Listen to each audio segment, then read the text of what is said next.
We recognise the Kaurna people as the custodians of the lands and waters of the Adelaide region and pay our respects to elders past and present. We acknowledge and respect the Kaurna people's cultural, spiritual, physical and emotional connection with their land, waters and community, and we extend that respect to all Aboriginal and First Nations people. Oscast.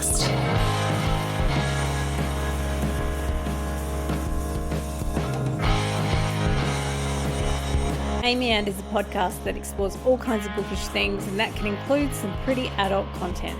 So please be aware that some of this content will be not safe for work or for young ears, and be careful who's listening when you are.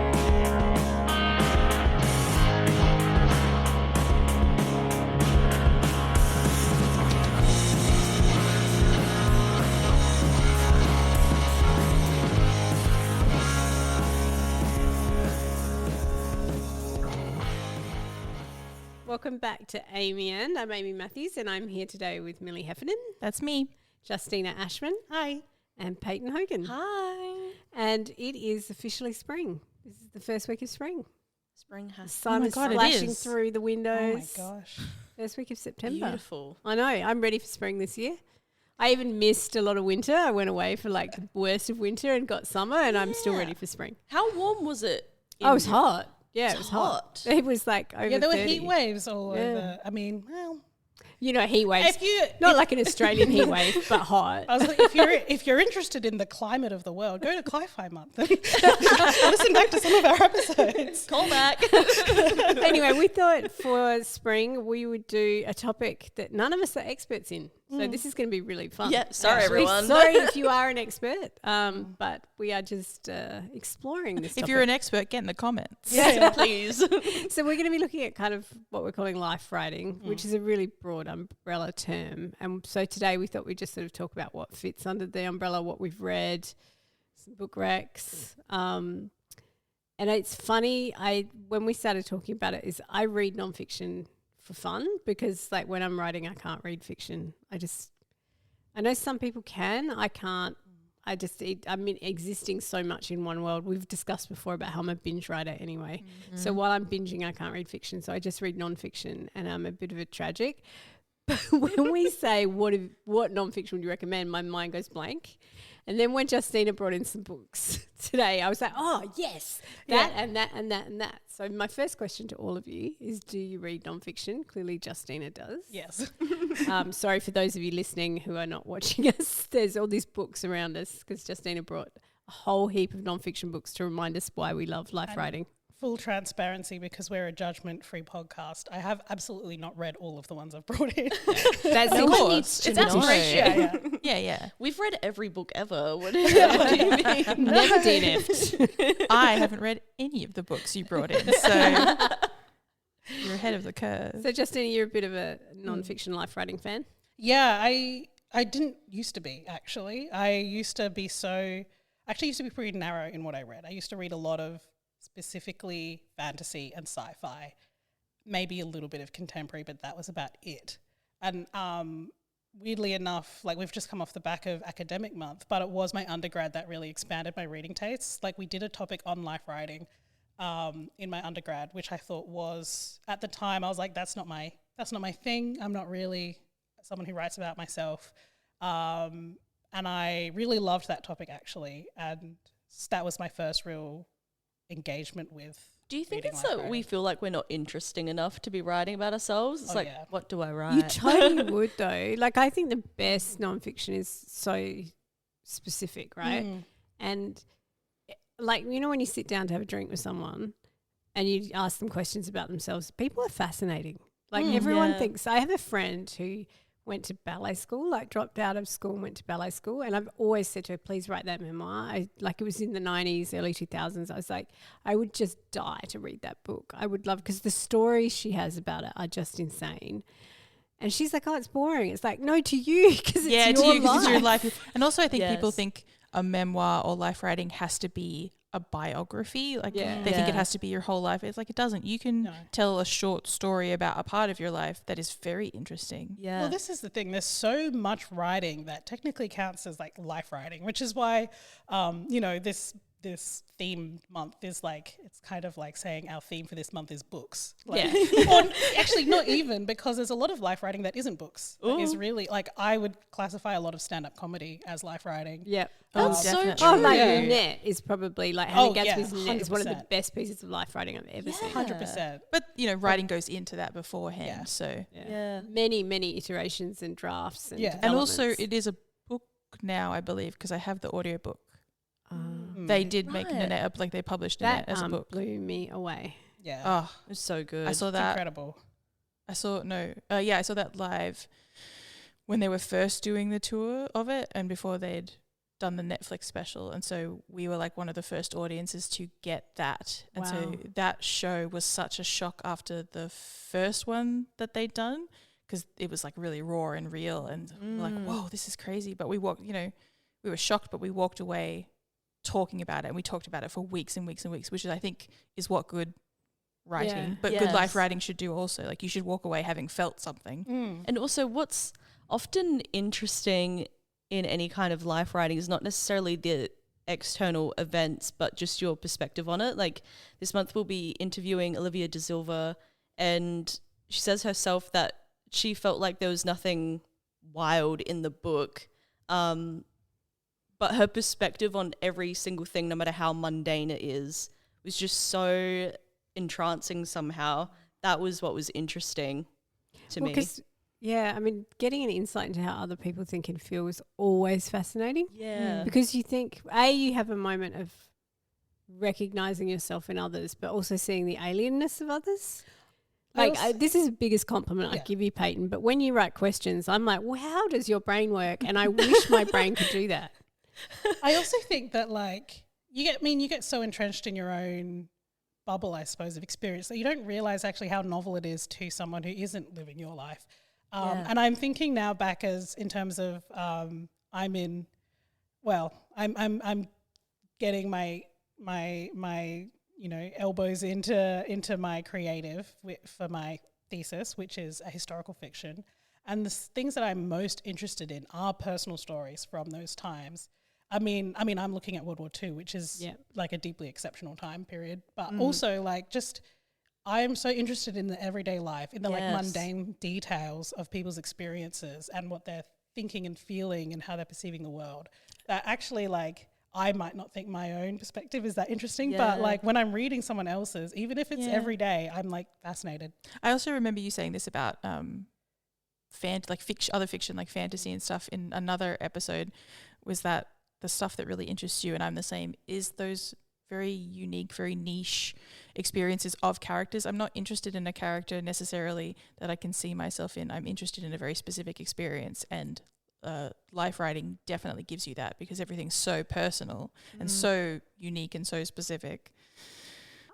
I was going to say, going back a few steps to thinking we're not interesting, I think one of the things that trips me up when I think about writing about myself is feeling I'd have to summarize or make sense out of something. Whereas I think the best memoir for me isn't necessarily trying to summarize a meaning. It's just kind of having, like you said, a perspective. Yeah. And I think that's part of it. Like when we talk about life writing, like at the very bare bones of it, you're like, it is writing or like storytelling that is about real life, real people's life, whether it is your own or if it's a biography of another person. But there's so much more to it than just biography, autobiography, memoir. And even those categories are much more expansive than I feel like they seem at first glance. Yeah. So I wrote down a few categories and I thought we could kind of just tick through them and then you can see if I've missed any. But also if we can think of some books that we'd recommend in each category. So the first one I had was adventure stories and disaster stories. Because there's a lot of those. Like, and I think if you kind of look often at bookstores at the top 10, people love a kind of, I don't know, shark book. Like Hindenburg with disaster, survivors. Titanic. The one those about the kinds of caves. Is it a soccer team that was rescued the from Thai, the caves? the Thai soccer team. They're like a couple books, and I remember people just coming into the bookstore I work at every day wanting that book for such a long time. It was so popular. Yeah. I watched the documentary and I was obsessed. Like it was just gripping. So I was obsessed with Jon Krakauer's Into Thin Air. I've read that book like maybe 10 times about the I think it's 1996 Mount Everest disaster where all these people died. Oh. And it was made into a movie I didn't like. You know, love you if you loved it. I know a lot of people love this movie, but the one, it's got Jake Gyllenhaal in it, Into Thin Air. I thought it was a bit sensationalized. Yeah. But this disaster was really interesting because it was around commercialization of the mountain and people being up there who couldn't take care of themselves when things went wrong. And Krakauer was on the expedition where everyone died and survived. And he was a nature journalist who was already a non-fiction writer who was doing a piece for an outdoors magazine. And that's why they'd paid to send him up there. But he actually had hypoxia, and so he misremembered some things. And so then there are a series of other books by other people who went through it who call him out for misnaming people. And then he had to write extra chapters for re-releases explaining his own medical state, all of that. It was just really interesting seeing the iterations of it and how things have to adapt and change. I wonder how often that happens with like life writing and biographies and stuff, where somebody writes their story of their life or the story of a part of their life, and then somebody else goes, actually some of that isn't true, or you've misrepresented some of that. It's so messy. You can't really I feel like it could probably get very messy. Well, it's completely unavoidable, I think, because everyone's going to remember, even if everyone experienced the same event, they're all going to remember it differently. Yeah, like witness testimony is the least reliable kind of evidence, you know? Yeah. Yeah. And so you can trick yourself as well by telling yourself a narrative of what happened so often that now you're remembering your own, I don't know, your own lies. Exactly. Yes. Yeah. Every time you remember something, you're not remembering the original event. You're remembering the last time you remembered it. So you're like retrieving memories on memories on memories. So it's like a cassette tape when you used to record things off the radio or a VHS tape where it degrades every time you do it. Yes, exactly. Yeah. So it's so interesting. This is so embarrassing because I normally don't do life writing. I don't even really journal or anything for myself, but recently I was feeling so impulsive. There was this journal or a magazine calling for submissions, and I'd just gotten really emo one night and I wrote this whole thing in my notes about my childhood, and I thought, I'm just going to submit it. And ever since then I've been so embarrassed, and I really hope they reject it because I'm like, God, it's so messy. There's so much in there. I don't know how much I remember and how much of that is accurate, but at the same time, those are my memories. And so that is the reality I'm living with. Yeah, that's like your truth, right? Yeah. So I will say, they don't have to reject it. You can withdraw it. Yeah. But then the other part of me is like, what if it's really, I want to know if what if it's really good? What if it's really good? What if I'm a I genius, think it's actually? bad because I didn't know how to end it. At the end, I was like, that's just how I feel that's about life, all that. though. Life doesn't have to have a neat, wrapped in a bow ending. Yeah. Well, I thought this is just really boring. It's just me saying this happened and then this doubt happened. it's boring. Yeah, I bet it's incredible, honestly, from what I know of UK. But it's also like, I mean, I think life writing is super, super vulnerable. And then I also realize that I put so much of myself in my fiction. Absolutely. In a way that I, like, it's not like it's a one-to-one mirror of my own life, but like, yeah, it's just so much of me is in the fiction I write that it's also really vulnerable, actually. Yeah. The difference is you're just slapping your name on life writing. Than Do you think, strict. I mean, I feel like with life writing, with non-fiction, the line, because it is really vulnerable and exposing writing fiction, like you do feel like you've put yourself out there. But the line for me is when other people are in it. Like if you're writing about your childhood and family, you suddenly go, oh, they're going to read that. Yes. That's part of why I hope it gets rejected because I'm like, I think I'll have to show some people. I could never put this out without telling them ahead of time. But I hate the idea of them reading it and being hurt by it. I remember Eva Horning, she was my honours coordinator when I did honours 100 years ago.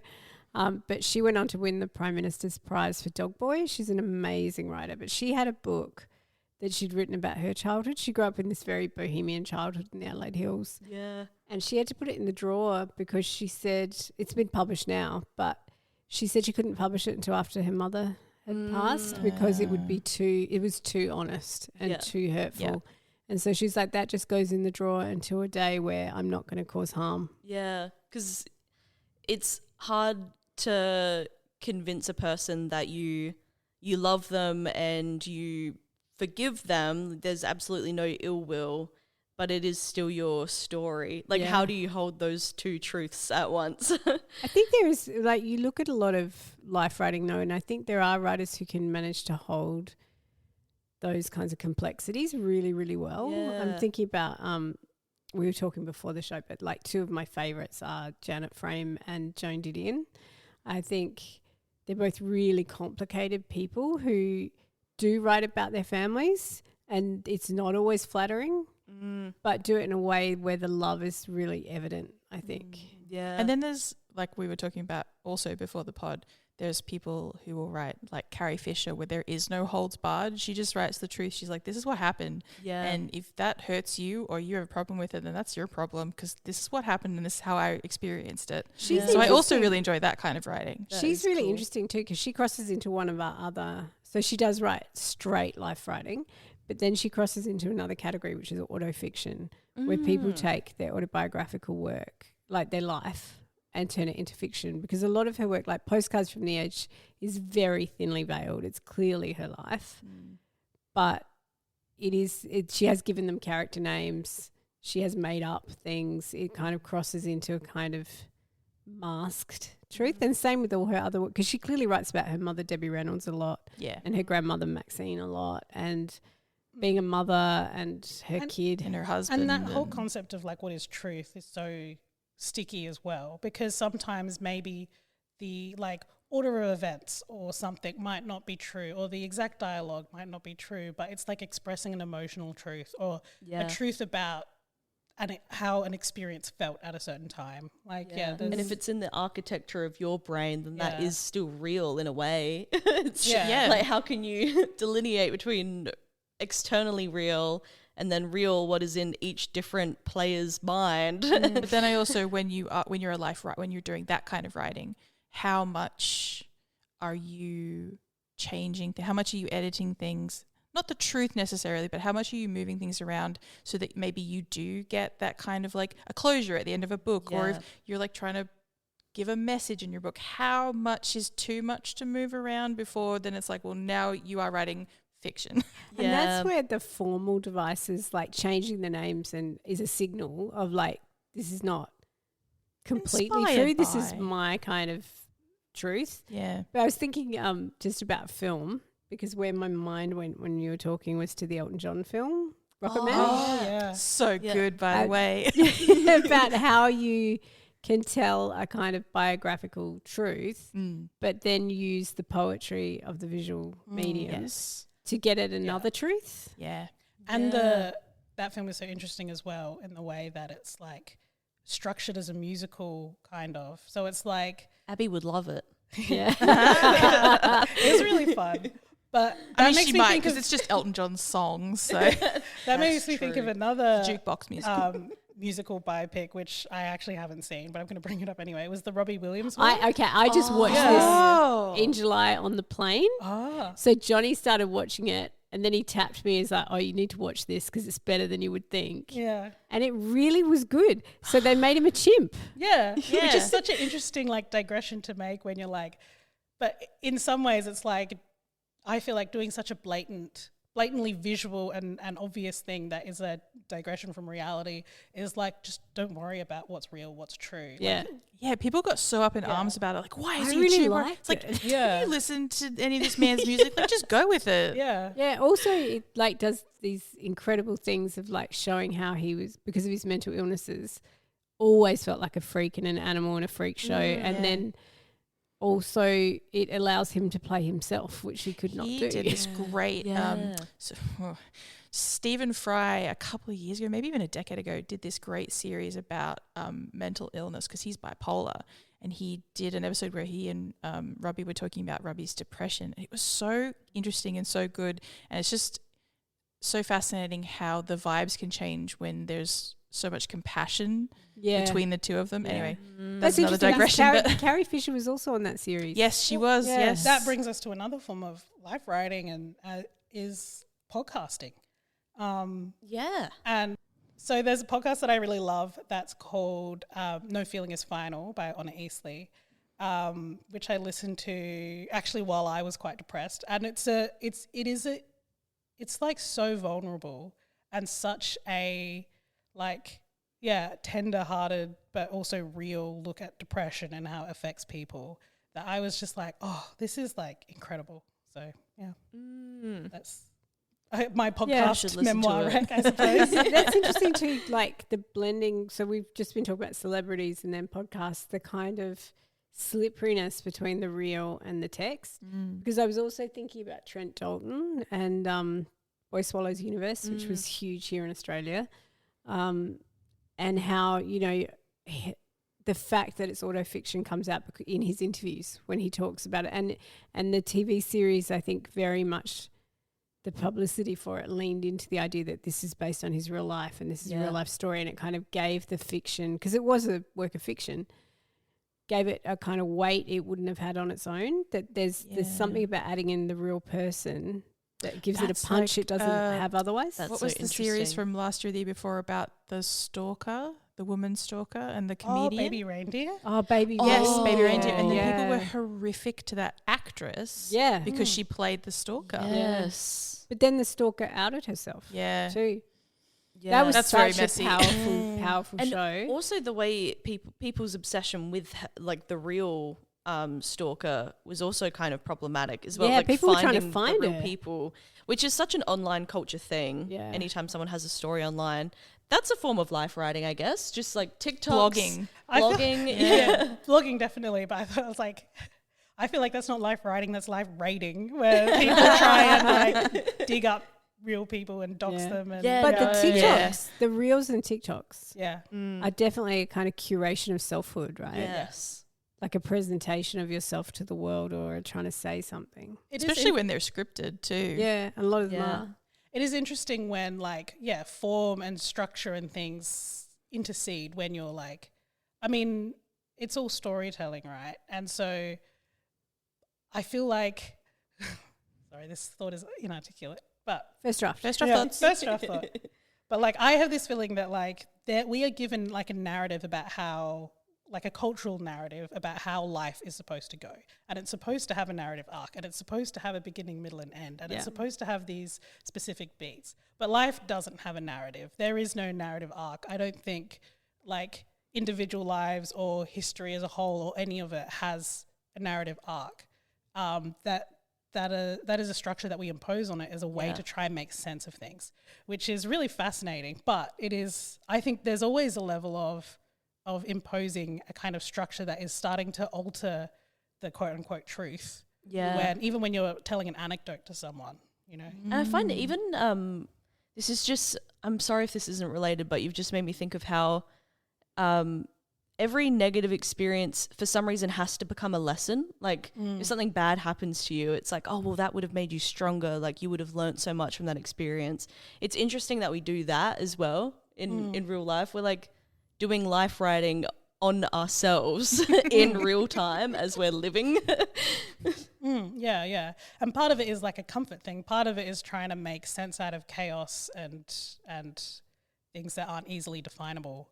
Yeah. But and part of it is just that's the way that our brains are wired from the way we consume stories. Yeah, and part of this is totally unrelated, so I'll be quick, but part of my new thesis is the fact that we will just, because I've been looking into narrative a lot, is the fact that we will just impose narrative onto anything. We build the narrative. That's what we do. You can look at two completely unrelated events and we as human beings will connect them. Yeah. Just like a blessing and a curse, I guess. Definitely, I think both. Yeah. Equal parts both. So what other kinds of... So far we've covered some adventure kind of disaster stuff and podcasting. But also you started to get into kind of illness, wellness topics with mental health, I think. Yeah. That's, you know, Payton's research area is wellness narratives. Yeah. There's a couple. One that we've both started is Unshrinking by Kate Mann. Yep. Again, only just started it, but it's brilliant so far. Pretty heavy, but also digestible at the same time. She's just a very good writer. Yeah. So she's talking about fatness in that one. Yeah. And her experiences, living in an inaccessible world, and then her experience of losing a bunch of weight, and how it's changed her perspective, or not really changed her perspective, but she's just very transparent about that. Like she can see very acutely how much her life has changed now that she's a bit smaller. Mm-hmm. And another one that is quite similar, that again, I've only just read the first chapter. It's The Art of Love by Sabrina Strings. I'm pretty sure that's the title. That's in the first chapter. It's so fascinating and so horrible to read. It's this black fat woman who was having disastrous dating experiences, and then she started to date this white guy who seemed to be like a super woke leftist kind of dude. And then he does all of these things that she eventually realizes are him being embarrassed about her. Oh. And like embarrassed to be seen with her, or just not realizing how uncomfortable she is around his circle of friends and family, and realizing that someone can very easily project an image of being leftist and being on top of all social issues, but then they're surrounded by people who are the complete opposite, and therefore they are not who they're telling you they are, because they wouldn't associate with racist, fatphobic, ableist people if they weren't also co-signing that kind of behavior in some way. So that's a very powerful book, and I'm really excited to finish that one too, because it's like, similar sort of topic. So our health and wellness and mental illness life writing, is it always sad? The topics are so heavy, and yet it's still very readable. I think maybe part of it is that often, these ones that I've read, they're very galvanizing. Like you read them and you're like, yeah, fuck these people, I don't think they are always sad. I mean, I think there has been a misery porn kind of genre. But I was thinking there's a really good book, and I'm so sorry I can't think of the name off the top of my head. The name of the book is An Unquiet Mind. I feel like her name's Kay. Anyway, she's a psychiatrist who has bipolar, I believe. And she writes the book about the experience of bipolar, like what it's like to live that. But also she has led a rich, functional life and has a relationship, and she's kind of, and I think from memory maybe half the book's written by her husband. Like it's their two perspectives of the experience. Interesting. It's Kay Redfield Jamison.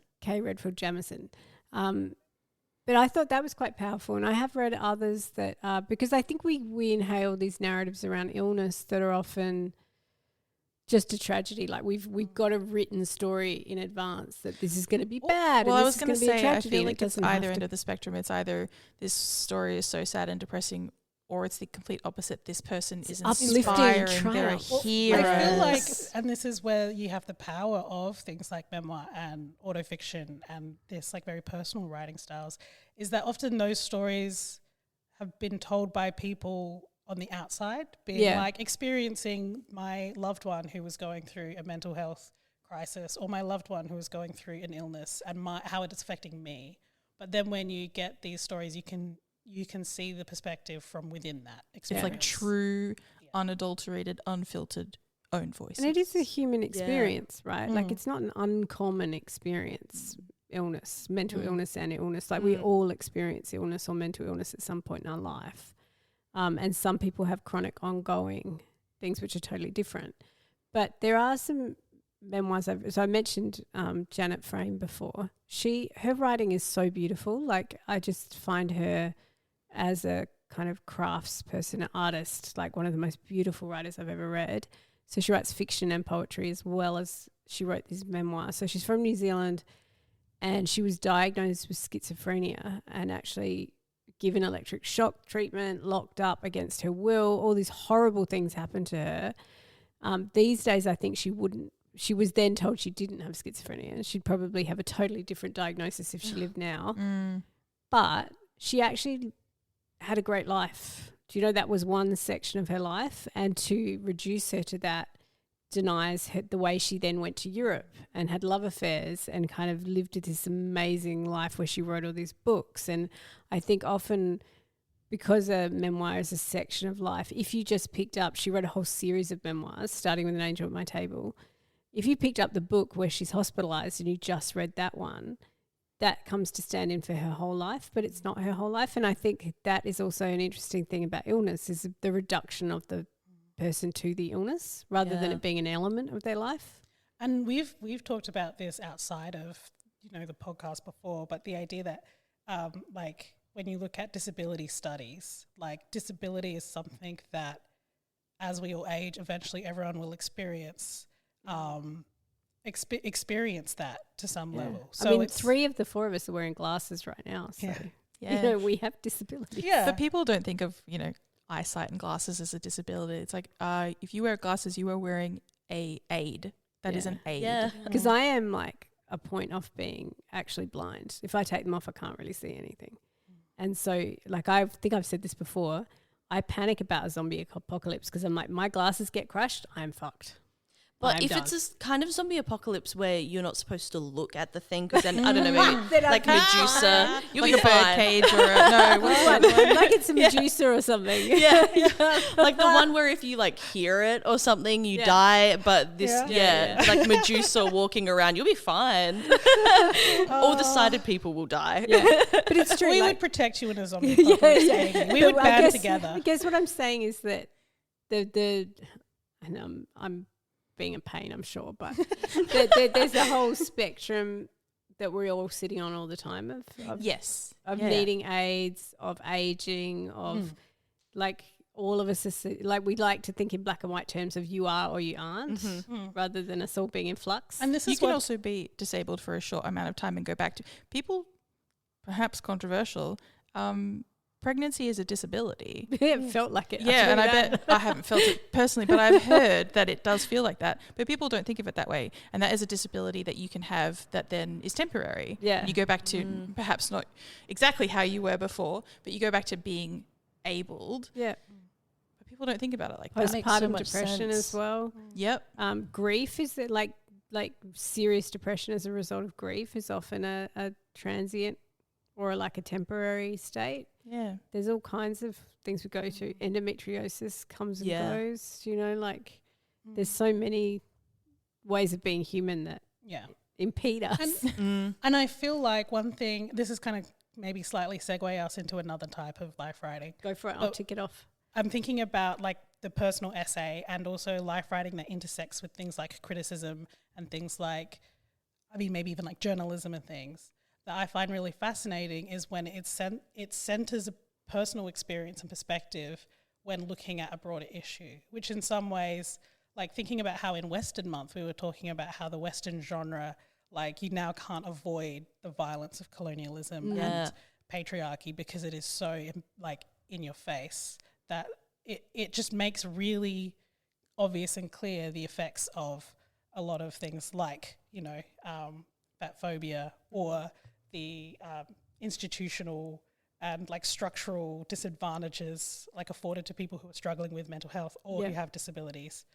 And then there's also like experiences of like racism. I feel like it feels weird to talk about it as if it's a genre, but like the way that life writing can center the individual, center a personal narrative while looking at big political and social and cultural Have you read concepts. Isabel Wilkerson? No. So The Warmth of Other Suns and Caste. She wrote Caste, and it is one of the most brilliant books I've ever read. And it looks at race in the US as a caste system because race is a construct anyway, right? It's made up. Yeah. And it's the most brilliant book, and it uses kind of her personal stories mixed with massive kind of historical essays where she goes back into history and looks at lynchings and other things. But that one is such a good example of that, I think. Well, I think like the reality is we can't take ourselves out of any of it, really. Like you can't divorce your own perspective from, even if say you were just doing a factual, just straight historical piece of writing, summarizing. Like there's your personal perspective shapes that so deeply. And I feel like life writing, when writers blend genres or explore non-fiction that might have in the past been presented as a factual account or recount of something, but center themselves in it. They're really just making it obvious that like you can't divorce yourself from the People way you think experience. there's like this way to achieve true objectivism, and there isn't. Even like in science, there isn't, because a lot of the science that we consider to be absolute truth and absolutely objective was thought up or decided by people who had bias. Yeah. Yeah. So even a lot of our science is determined through bias. Yeah. 100%. And like, you know, even on a social, political level, like what kinds of research get funding, what kinds of research get support, like that's all, you can't take the slippery human perspective out of it. So I like when writing that really foregrounds that. And it's like, actually, this is like, I like it, especially in cultural criticism. So criticism around like pop culture, like media, because like, so I feel like I see people trying to present like a very stodgy style of like reviewing a piece of media by being like, this is objectively good or this is objectively bad. That drives me nuts. But I love when life writers like blend it so beautifully with their own life and say like, you know, just like you can't extract the way you experience a piece of media from how you exist in the world. Yeah. No. And it also is, I like it when people even like a movie review, I like it when people contextualize that with their own life, because then I have something to contextualize that against as well. I think it only makes it better. And as we say, as everyone says, the personal is political. You just can't separate them. So I've got a few thoughts listening to you, because we've gone through some genres and we still have some to go. I was thinking about history, and when you're talking about bias, about history is one of those areas as people write, it changes constantly. Like people update it. Like we had feminist history, you know, critical race studies scholars re-looking at history. I read this book, and I don't look, not my area necessarily, so it may not be the best book to message, but I read this book twice because I loved it. And it was Norman Ohler's Blitzed. Have you heard about this? I think it was his PhD thesis. I can picture the cover. I've never read it. Yeah, it's about how all the Nazis were addicted to meth and the methamphetamine usage. Oh, yes. Yeah. So they sold, it's called Pervitin, and it basically looked like Barocca. It came in a tube, and basically they were all on meth. So the Blitzkrieg, they stayed awake for that many days charging through France because they were meth to the gills. And then it was like they showed these ads from Nazi Germany in the book of meth chocolates for housewives to give you a pep to get your house. So it was like chocolate with a syrup in the middle that was full of meth. And it was talking about the high drug usage in Nazi Germany that we just don't think of. And they're kind of, it's too shameful to talk about now. But yeah, the massive drug usage. And I was that's the shameful part. I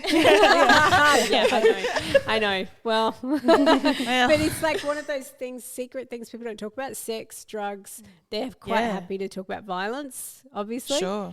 But it was just kind of weird to think there's this whole secret thread of history that totally recast, because it also explains the orgy of violence that occurs too, because meth is a very, it's a drug that triggers violence. Yeah. It was a fascinating book. And on the, I suppose slightly lighter side of it, as you mentioned, like feminist and like critical race theory and these like going back to history and trying to find those like slippages where things have been forgotten or lost. Queer histories, which you're doing. Yeah. So there's a book called She and Her Pretty Friend by Danielle Scrimshaw, which is about queer women in Australia's history. But I find that, and I like that she foregrounds her experiences of researching this as well, in the way she writes about them, because it is a very personal thing to be digging into and trying to find these queer histories. And I like that move away from this idea that, we have to find the objective history. We have to find all of this stuff and just be like, no, I'm looking into this because it's something that I care about. Yeah. And I think that's more, you see more of that in history today, about that centering of the person. So we have history. We had issue books we started to talk about, like we talked about Cape Man. So like taking something like fatness in the body. And then the one we haven't talked about, and I know we're out of time, but when you mentioned poetry before we started recording, that it had not even crossed my mind when it came to life writing. But of course, most of the great poems that I think of. In fact, just this morning, I was thinking I picked some violets in the garden. Love spring. That's very magical Yeah. of you. I did. Very They're cottagecore. sitting in my bathroom, very cottagecore right now. But I was picking violets and thinking about Wordsworth's Lucy poem, which is just such a short little poem, but is apparently about a girl he loved who died. And that's life writing. Yeah. Right? Yeah. So I remember you used to, this is bringing out my stalker side. This was years ago. You would post like little like flash poetry. yeah, I did do that for a while. Yes. I did. And they were always so good. And I used to post poetry not because I thought I was good, but because I wouldn't write any other way. And I was like, if I have to post it, then I'll have to write something. But I would read yours and be like, I should stop. Because yours are so I used to like those little micro poems. They were fun. Like, something that's so fascinating about how poetry works is that I feel like people get less hung up on the idea of evidencing everything and making sure it's all factual and objective, because poetry foregrounds form in such a way that like people seem more comfortable with allowing slippages around It's like what is real pure and true. figurative language. Yeah. Yeah. Poetry is a form of emotion. So it is about Yeah. the vibes and it's about the emotion rather than getting all the facts And the across. And it is about silences. And so good at Yes. what it doesn't do as well, like leaving the gaps and the silences. You brought a book of poetry today, Yeah. Justina, and I can't remember which one it was. Oh, Was it Blur by Thee? it was the one about, it had a poem about lotus roots Yeah. in it, and it had these amazing gaps and spaces that just said so much. It's like, oh, that's a chapter's worth of stuff you're saying with just one space. Yeah, well, this is where like the very structure of the words on the page or out loud, or like the way the language works is doing so much. And we're talking about written poetry, but I was saying before that slam poetry as well, which I know people on the internet think is cringe, but get over it. Slam poetry is also life writing, and I just wanted to mention because my favourite poet in the world, Andrea Gibson, died last month. Oh, yeah. Very, very sad, but they wrote a lot about chronic illness, but they just wrote in such a beautiful, like every line makes you feel emotion. And this is that thing, you know, I think life writing, you should walk away having felt something. And poetry, that's the whole point. A poem is supposed to make you feel something or think something. Yeah. And slam poetry, there's something about people reading their poems aloud. I've seen a lot of slam poetry. Weirdly enough, I don't know if maybe it's just because of my algorithm, but a lot of slam poetry from immigrants and talking about language. And I think that's so interesting that intertwining it, because, you know, poems are language and they're writing in English, but they're talking about their parents' language or their grandparents' language. And so it's stuff like that and playing with forms like that I think is so interesting, and what makes poetry such an interesting avenue for life writing. I went to an event earlier in the month that actually was organised by Olivia De Silva and Pink Shorts Press, which was a creative reading, and it was a very intimate one. We were sat around a big table, and it was because it was such a small venue and an intimate style of space. I found it really fascinating to see the way that performance of poetry, especially, worked into it. So one of the writers there, Stephanie Milan, is a local poet, and she read this beautiful poem about which was all about trying to find like the softness in yourself, and that was like so beautiful, and it was like so, you know, talking about family, talking about all kinds of things, but like people think of slam poetry or performing poetry as this very like loud, very you know, it's the scene from 22 Jump Street or whatever. Yeah, but I was like, I'm trying to think of like the words, but there is like a meme of way to do it of like silly, like rhyming words, you know, very serious and but that's not what it is at all. But like I was like, oh, it's incredible how you've captivated this room with such a soft performance and such a quiet performance. So I was like, there's so many levels to the way that you, again, in the meat space, perform poetry that affects the meaning, interpretation, everything as well. I wish I'd thought of poetry. I know I was talking about this before we rocked up here today,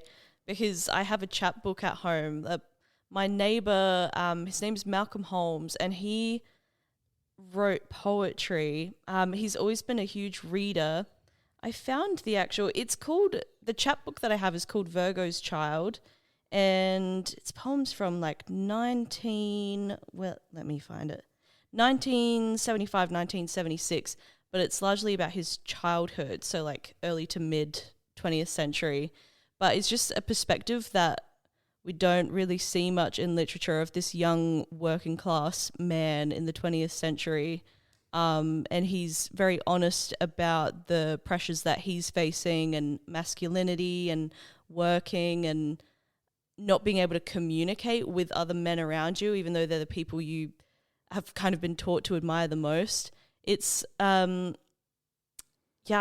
feel like men don't write enough. I wish they would write more, because it's kind of healing in a way when you're kind of the other and you don't really get much of an insider's peek into what is going on in a man's inner world. I feel like literature and poetry like that is so rare but so useful to understand. That's interesting to think about genre, because obviously men write a lot, but we often see stories of heroism or adventure or external world. Yes. And there is something about life writing, like a lot of my examples, like the adventure disaster ones were men. Yeah. But a lot of my examples of memoir are all women. I also feel like this is where the patriarchy strikes again, because like we need those people in that room shaking their fists again. Because like masculinity is aligned with things like objectivity, things like being factual and this empirical style of like nonfiction of like, you know, they're or informative, like they're the, you know, the barefoot investor of it all or whatever. Yeah. But then women are like, oh, that's the emotive, that's the like wishy-washy. Well, you know, it's like it's the men also the genres are gendered. Yeah. There's also like men kind of dominate sports biographies, and there are also some, I feel like it's mainly physical disabilities. Occasionally a book will go off that's written by a man who's like an amputee or something like that. And it's very much that individualized look of disability, of overcoming adversity and living a life as normal and as fulfilling as you possibly can. But kind of like triumphing despite capitalism and ableism bearing down on you. We love boosting those kinds of narratives. It's like what we were talking about before, right? Because we have such a long literary history of male-centered narratives. Like our idea of how we were talking about seeing narrative in everything, like a lot of Western narrative structure is like a lot of the canon that builds our idea of story is this very male-centered narrative.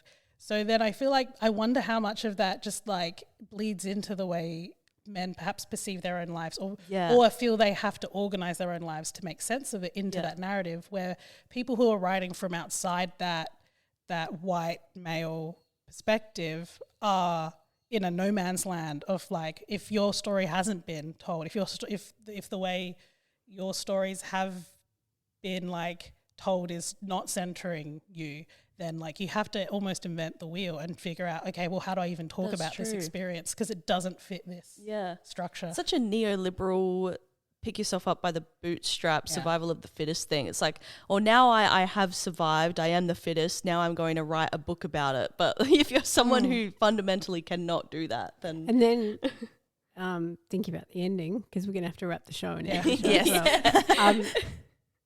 There is no conclusion, right? Like, so they're saying, here's where I'm ending the book on this high point where I've conquered it, but actually you're not at the end of your life yet, and you're not going to conquer it in the end. There's a cheerful thought for the end of the it can always get worse. Well, this is the other thing, is that I feel like one month we do have to talk specifically about apocalypse fiction, which I love, but also like the idea of an ending at all is like there is no ending, because like even after you pass, like your family, you're so entrenched in the lives of people around you, or like, I don't know, it's just like... your books are on the shelves, people. Yeah, like, things keep happening. That's why there is no narrative arc to the world, to life, because, There's our take home for the things week. Keep happening is like the episode title. It's just one thing after another. Especially on this show.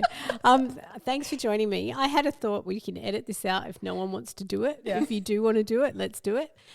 Thinking about those little micro stories and poems I did, Payton. Why don't we have a month where we challenge people, if we put a couple of examples up, that people could share us and tag us in their little micro life stories. That's such a good idea. That's so much better than what I thought you were going to do, which is get us to improvise everything right now. I was like, no, Amy. Not that me. Because actually a lot of those ones I did post years ago were life stories. They were from my life.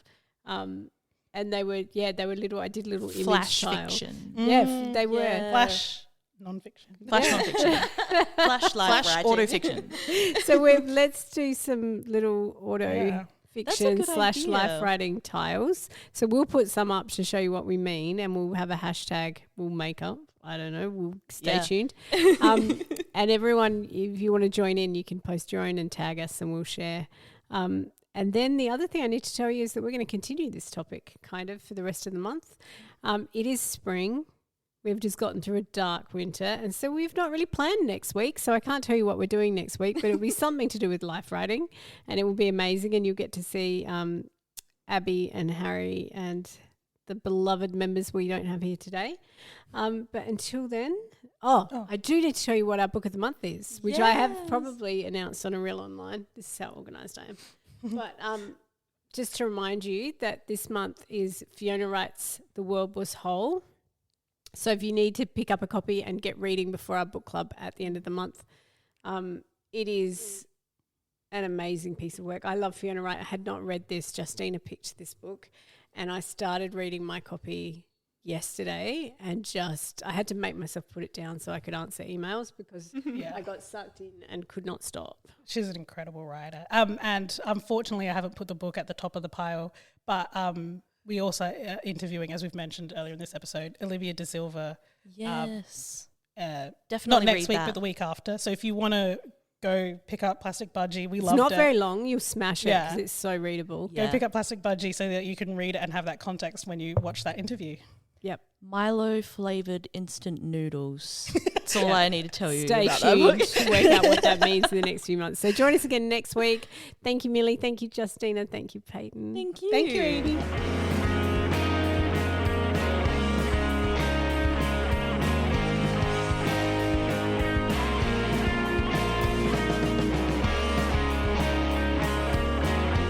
Myriad is hosted by Amy Matthews, Abby Guy, Payton Hogan, Justina Ashman, Harry Stewart and Millie Heffernan.